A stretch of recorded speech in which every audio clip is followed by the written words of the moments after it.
We have two new Prince Harry related updates today. First, his first official engagement as he visits the UK is pertaining to the Invictus Games Foundation, of course.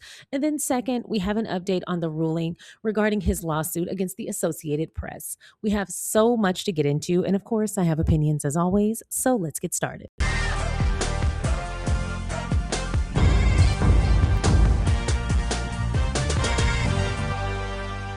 Hey y'all, thank you so much for clicking on my video, and if you're returning, welcome back to my channel.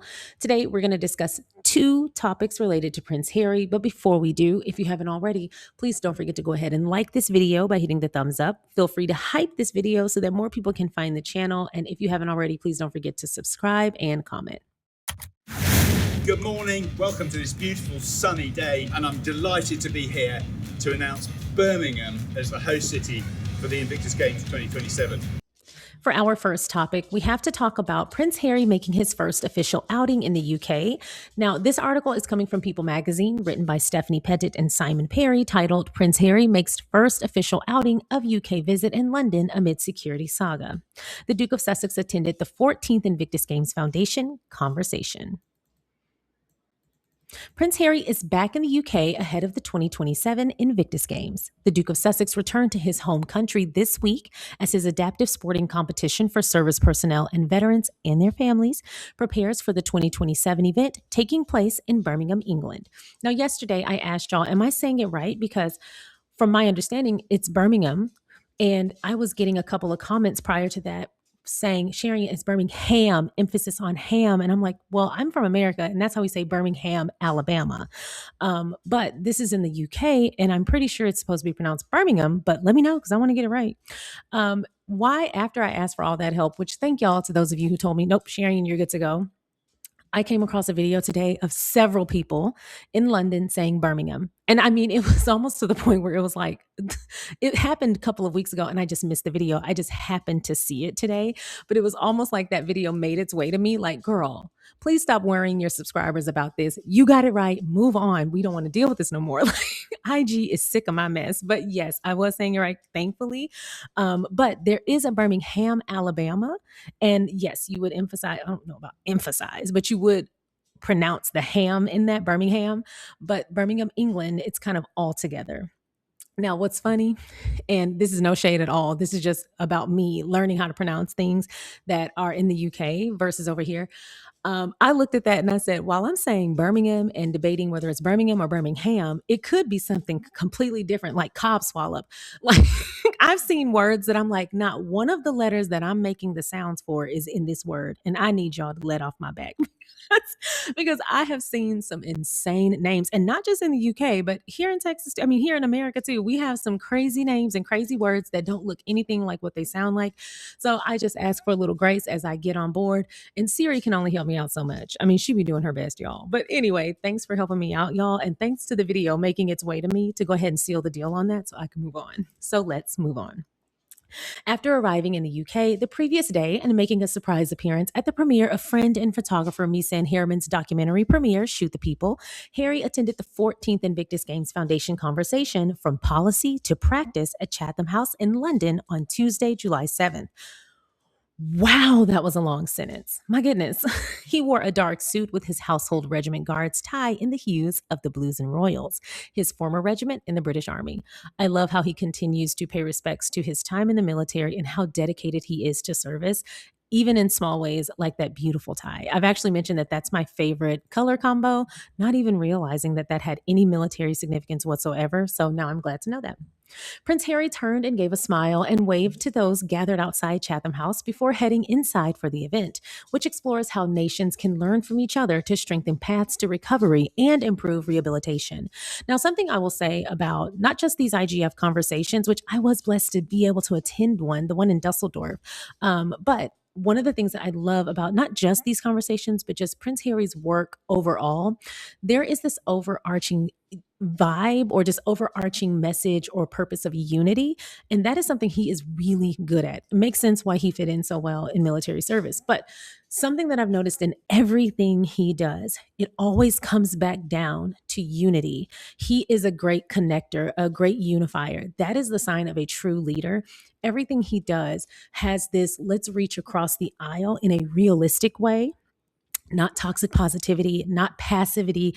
Let's reach across the aisle and let's see what we can pull together because we are stronger together. And it seems like all of his missions, all of his work, all of his platforms, they come back to that one message of we are stronger together and let's work towards the greater good. I've noticed that he isn't really hell bent on blame or let's pick each other apart or let's figure out what each other is doing wrong or let's divide and conquer. He doesn't really have that purpose. He seems to always be looking for what brings us together rather than what divides us, and we are stronger together. I just find that to be one of those admirable traits, but also that's pertaining to his work. If you zoom out and look at how he deals with his family, how he deals with his friends and how he works in groups as a whole, especially you can see this in thread, there's this through line of unity always present with Prince Harry. How can we work this out? How can we make progress forward? How can we move forward? That's not only a testament to him being committed to commitment in and of itself and bringing out and seeing the best in people and asking people as well as helping them to reach their potential. And I think that's regarding his family as well. He can see their potential to be much better than what they've allowed themselves to become. I can imagine how frustrating that must be for him, but also not only to reach their potential, but how we can help one another reach our potential for the greater good. How can we be one of a massive whole, all working to our greatest potential to help us as a group reach our greatest potential? His leadership style is the embodiment of synergy and finding that synergy and using that to propel forward, as well as being a problem solver. I could speak about not only his leadership style, but also the way he speaks in his speeches. There's always that underlying tone or that underlying message of we must stick together. We have to have unity. It makes sense why. I mean, I don't know them personally, but from what I've seen from the outside in, it does make sense why his family and his household, his friends, like their little network of personal connections, they just all seem to be on one vibe. They always seem to be so joyful and so happy and all happy together. And they just have that energy about them. And it's because they operate based on synergy. How can we bring out the best in each other? How can we operate with teamwork makes the dream work, so to say? And then, of course, that makes sense why he excelled so well in the military. We work harder and we're better together.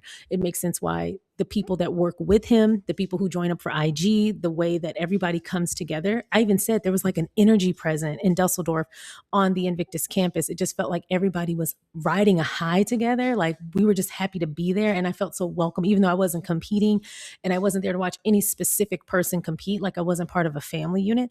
I felt like we were all one group.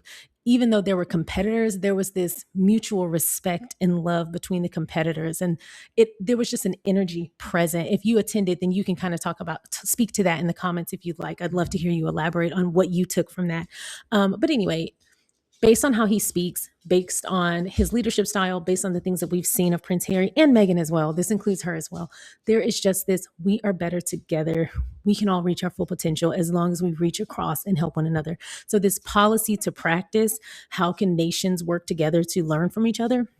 Right on brand, but I don't think people are truly giving Prince Harry the credit for this type of message, especially now.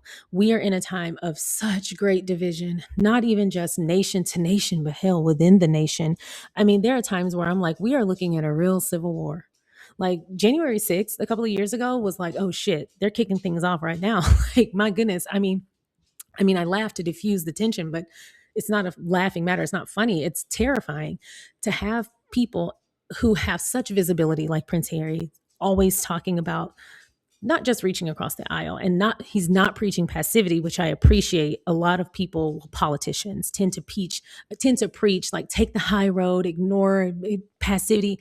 That's not always realistic. We have to have realistic ways to deal with what we are facing in reality. And I love that Prince Harry is always talking about how we are stronger together, how we can reach across, how we can learn from each other, how can we find the things that connect us and build from there rather than focus on the things that divide us. But also, he's just got that common sense, salt of the earth way of communicating, and that salt of the earth way of leading people, that I just find him to be such a natural leader. I think that's why I enjoyed covering his military service when we were working through Spare, because it was so evident how he came to be the man that he is. And we were able to really isolate that during his military years and see how each story he shared and each experience he shared really built up who we see today. Anyway, I feel like this is a much longer conversation, but I want to bring it back to the purpose of this update, which is the Invictus Games conversation that took place last night, not the last 40 years of Prince Harry's life. So let's get back on topic. He didn't respond to shouted questions, including, "Harry, have you won against the Mail?" referring to the expected judgment today in his legal case against the publisher of the Daily Fail, and "Are you disappointed not to be staying at Buckingham Palace?" Well, I don't think that speaks to Harry for not answering. Good for him for taking the high road and not answering, but I think that speaks to the person asking that very off-color question at such an inopportune time. Could you be less tactful? The event brought together leading experts, policymakers, and members of the Invictus community to discuss issues affecting wounded, injured, and sick service personnel and veterans. It also spotlighted the significance of the Invictus Games' return to the UK 12 years after the first such event was held in London in 2014, including participation from UK Minister for Veterans and People, Calvin Bailey MP. The conversation also showcased the growing global impact of the Invictus movement, including the announcement of Uganda as the 26th nation to join the Invictus community, which drew applause from the room. That is incredible. Oh, I love to hear that. And we're going to come back to Prince Harry's speech. I have that, and we're going to listen to it. Quote, "I'm also incredibly pleased that today we will welcome another nation into the Invictus community," the Duke of Sussex said in reference to the Uganda news in his welcome to the audience. "Growth has never been about numbers. It's about reaching those who need us most, building partnerships that last, and ensuring that no one feels they're making this journey alone." There we go again, y'all, that partnership, that leadership style of bringing people together. Prince Harry's return to London was without his wife and children, despite previously announced plans. Y'all, we have talked about this ad nauseum. Let's just move on and stick to IG. Let's see. I'm trying to make sure I get everything I can about here we go. Despite stepping back from his royal role in 2020, Prince Harry continued his work with the Invictus Games. He did found and create them. He recently told Time that creating the Invictus Games blended his desire to give back to veterans with his love of sports. "Sports held me together," said Prince Harry, who grew up playing rugby, soccer, cricket, and polo. "I was one of those kids at school who did not enjoy classroom work." We got that in Spare. "If it wasn't for the sports field and the amount of sports that were on offer, my goodness, there's no way I would have stayed in school." At least he's honest, but yes, different things reach different people, and different people are motivated by so many different things. That's why it's important to have such a variety of things for kids to engage in and to feel like they are immersed in when it comes to education. They have to know that there's a place for them, and that helps people stay dedicated. After attending the 2013 Warrior Games, a sports competition hosted by the U.S. Olympic Committee for Wounded Service Members and Veterans, Prince Harry felt that veterans around the world needed a similar outlet. "I thought, wow, look at the power of sport. Look at how it is literally changing lives in front of my very eyes," said Prince Harry, who served in the British Army for a decade, including 2 tours in Afghanistan, as we highlighted in Time's 100 Most Influential People in Sports 2026 list. "It was so clear to me. Let's invite as many countries as possible to make it international, because clearly more countries need to benefit from this." Once again, that is an article in People magazine, and it's linked below under the section titled Sources. Partners and sponsors for being here. It is one of the few rooms or buildings, certainly this room, in the UK that has air conditioning, so I can understand why every seat is full. I get it. But looking around this room, I see people representing different nations, different governments, different militaries, different organizations, and of course different approaches to recovery. And that's exactly as it should be. No 2 countries are the same.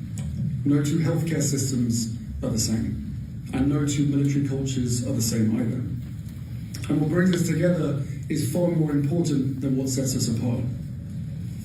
Every one of us believes that those who have served their country, and in particular those whose lives have been changed by that service, deserve more than our gratitude.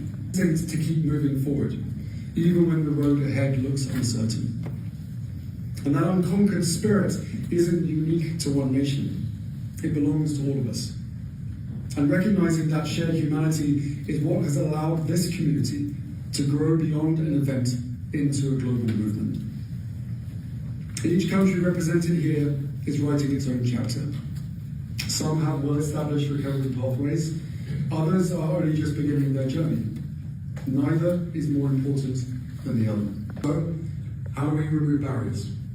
How do we create systems that don't just respond to injury, but enable people to thrive afterwards? How do we ensure that recovery isn't defined by a program with an end date, but by a lifetime of opportunity? And these are questions that no one nation can answer alone. I hope you leave this conference with a deeper understanding of what the Invictus movement really is, and not simply a week of sport every 2 years, but a community united by one belief, that the unconquered human spirit exists in every nation, and that our shared responsibility is to create the conditions in which it can flourish. Thank you.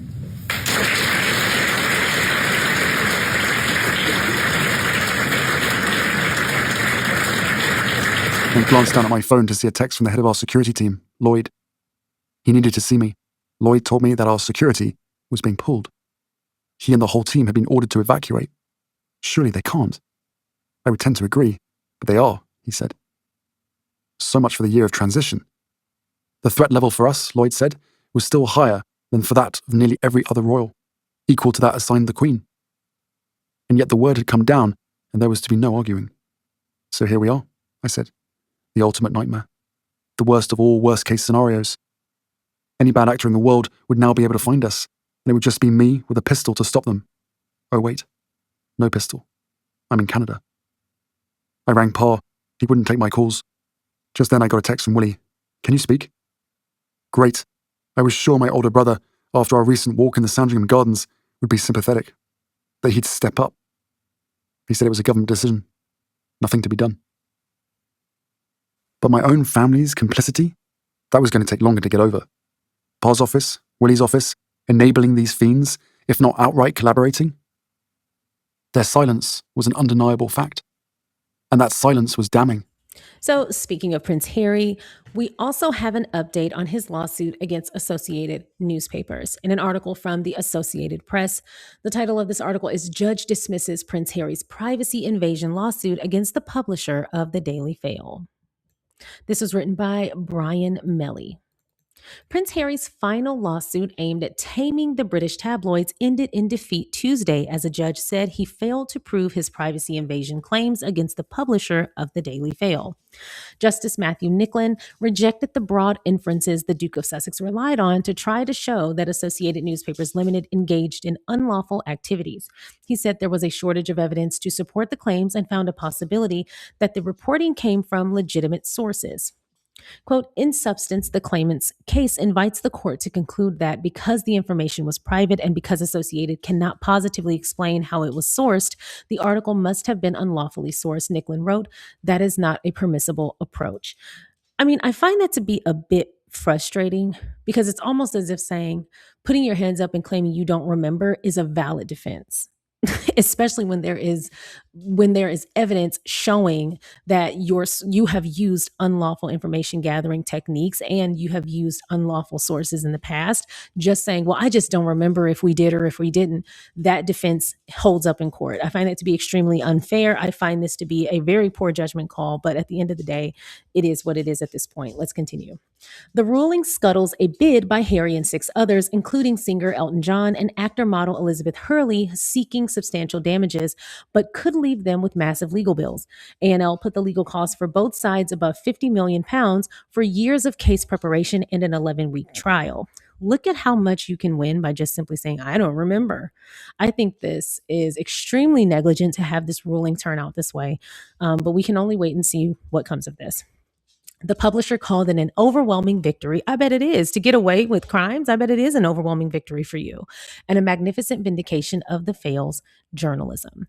The newspapers had denied the allegations as preposterous, insisting the roughly 50 articles at issue were based on lawful sources, including friends, royal aides, and publicists who offered information to reporters. If that's the case, then they should have a record of that and be able to provide that. Prince Harry said the court had denied him the justice and accountability he sought. Quote, "It is a complete and obvious whitewash, but sadly not altogether unexpected," Harry said in a joint statement with another claimant, anti-racism activist Doreen Lawrence. However, the lengths to which the court has gone to exonerate the fail is as shocking as it is totally unwarranted.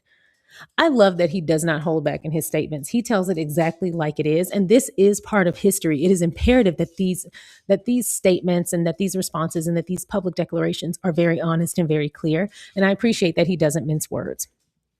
The 436-page decision leaves a mixed legacy for Harry's trio of lawsuits accusing tabloid publishers of using unlawful tactics such as phone hacking or hiring private detectives to dig up dirt on his life. Harry won a judgment in 2023 that condemned the publishers of the Daily Mirror for widespread and habitual phone hacking. Last year, Rupert Murdoch's flagship UK tabloid, The Sun, made an unprecedented apology for intruding on his life for years and agreed to pay substantial damages to settle his privacy invasion lawsuit. Mark Stevens, a media lawyer not involved in this case, said Harry's first significant loss was due to a lack of evidence, such as admissions of culpability that he had in previous lawsuits, Quote, "This was always a mosaic case where little inferences from different things were being put together by the lawyers for Prince Harry. Associated Newspapers lawyers cleverly rearranged the tiles to show an innocent picture as opposed to the culpable picture that the claimant's lawyers were trying to demonstrate." Exactly. Just basically, they rearranged the information and pretended they didn't know where anything came from, and they were able to get off with all of the crimes that they have committed, over the years, allegedly. The verdict, released remotely with no court hearing, coincided with Harry's visit home to the United Kingdom, which has been dominated by headlines over his latest efforts to repair a rift with his father, King Charles III. Harry has said his litigation, in which he broke with royal family tradition to seek relief in the courts, was a primary source for his falling out with his father and brother, Prince William, which is absolutely insane that they are holding that against him, considering both Charles and William had sued the media and won in the past as well. They just didn't want Prince Harry to do that. Anyway, while this is disappointing, Prince Harry has work to do. He is continuing to do his engagements here. I don't know why I said here in the UK, there in the UK. And one of which we have already covered today, but we have many more coming this week. So I look forward to covering those. This is disappointing, but life goes on. And I look forward to seeing what he does next, as well as everyone else involved in this case. It is such a shame that justice was not served. Unfortunately, that seems to be the season we're in. I hope to see things get better soon, but I do hope that with the attention that this case has garnered and these lawsuits have garnered, that this is a message to the media that people are watching, people are paying attention, and they need to clean up their act. They need to be able to do their job without using illegal information gathering techniques and just essentially just being unethical.